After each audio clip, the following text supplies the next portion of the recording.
Uma coisa que tem vários... Tem um pesquisador chamado Sachin Panda, que acho que é um indiano. Ele não é um panda, ele é um pesquisador. Eu imaginei um puta panda no microscópio. Assim.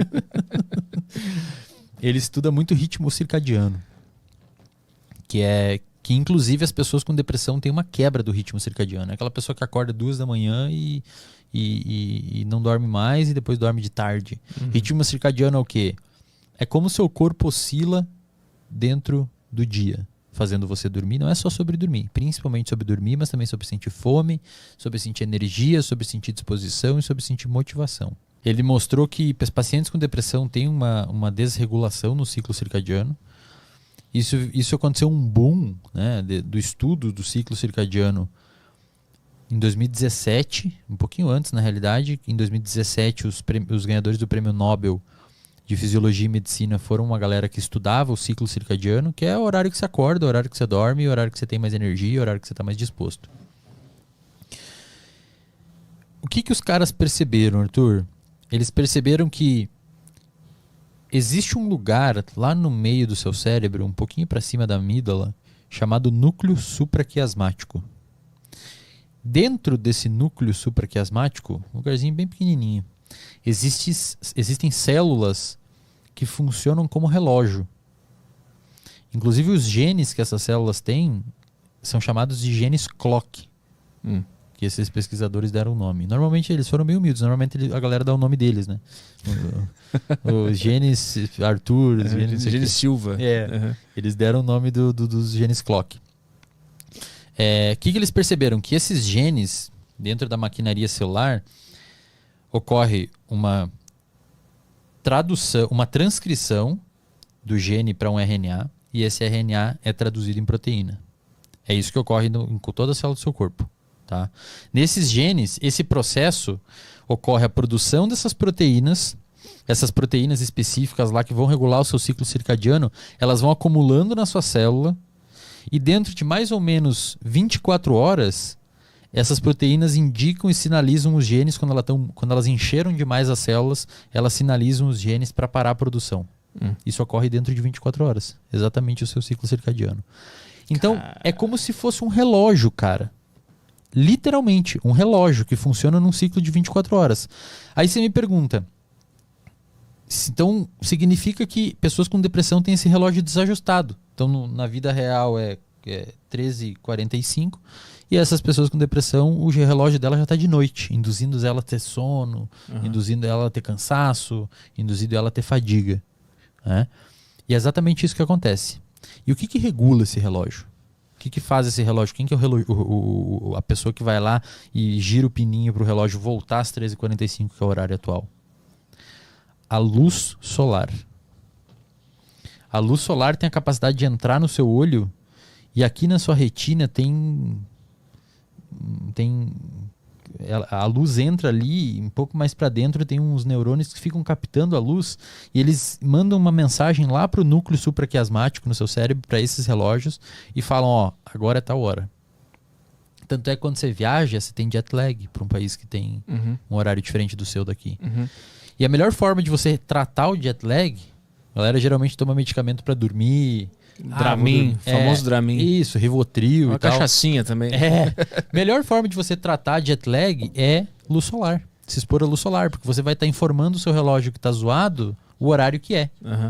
E isso é muito massa, cara. Então, assim, todo mundo que está assistindo aqui, se tiver algum tipo de problema com dormir, se tiver algum tipo de problema com falta de sono, com acordar de noite, com cansaço no meio do dia e tudo mais, principalmente problema de sono, acorda de manhã e se expõe um pouco à luz solar, pelo menos uns 10 minutinhos, deixa a luz solar entrar no seu olho, que ele vai sintonizar o relógio, e dentro de uma semana você vai estar provavelmente dormindo bem melhor. E a luz artificial, essas do celular, da tela, elas fodem tudo, né? Elas são capazes de desregular tudo. É por isso que também à noite é importante que você comece a entrar num estado de desativação desse sistema e meio que mostrar pro seu cérebro que está na hora de dormir.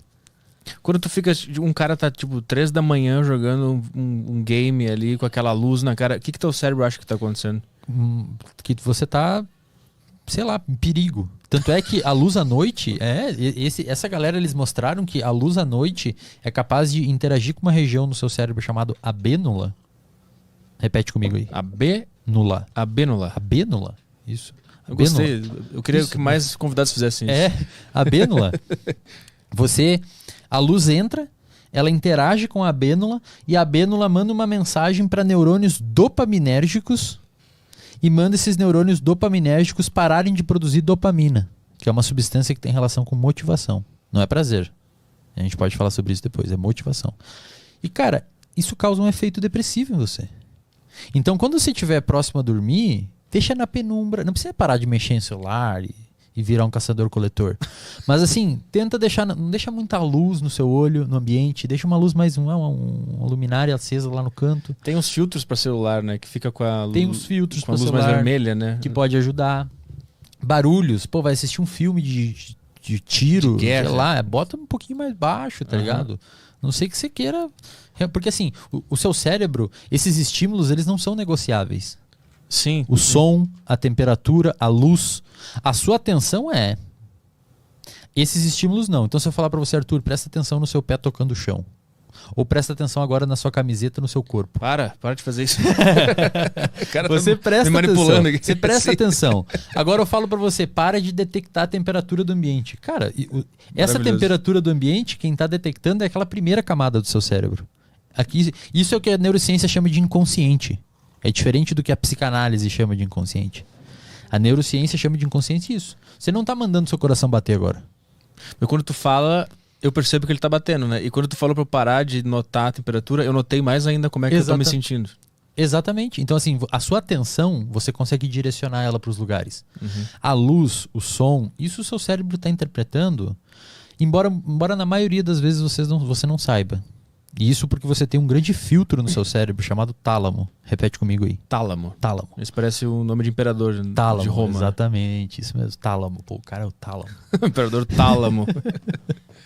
Então, o que acontece com o tálamo? As informações entram no seu cérebro, luz, som, temperatura, a roupa tocando o seu corpo, e todas elas convergem para o tálamo.